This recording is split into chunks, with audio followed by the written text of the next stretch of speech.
आज अपोजिशन की जो शिकस्त है उसमें एक और इजाफा हुआ।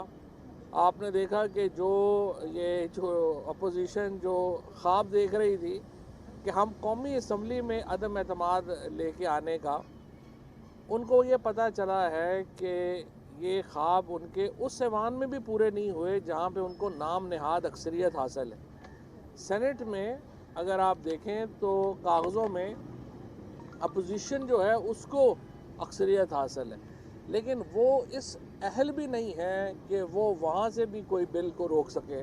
तो जिनका, मैंने इसीलिए उस दिन पहले ही कहा था कि ना तीर चलेगा ना तलवार इनसे, ये बाजू मेरे आजमाए हुए हैं।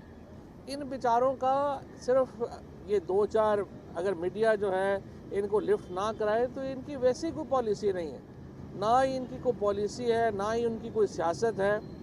और बग़ैर किसी स्कीम के, बग़ैर किसी अपने जो पाँव हैं, अपने बाजू जो हैं, अगर आप उनके ऊपर अपनी सियासत ना तरतीब दे सके तो फिर यही होता है जो अपोजिशन के साथ हुआ है। इस बुरी शिकस्त के बाद मुझे उम्मीद है कि अब वो सुकून से होंगे और कुछ दिन जो है वो अच्छे निकल जाएंगे, क्योंकि इनको रोज़ ज़रा उछकल हो रही थी कि पता नहीं हमने क्या पाकिस्तान की सियासत में हंगामा खड़ा कर देना है। लेकिन आज की शिकस्त ने उनकी जो सियासी तबाही है और उनका जो सियासी नाकारापन है उसके ऊपर एक मोहर लगा दी है कि ये अपोजिशन कितनी, क्योंकि मैंने पहले भी बात की थी कि ये चूं चूं का मुरब्बा है। इसमें वो कहते हैं ना, भानमती ने कुनबा पाला, कहाँ की ईंट कहाँ का रोड़ा।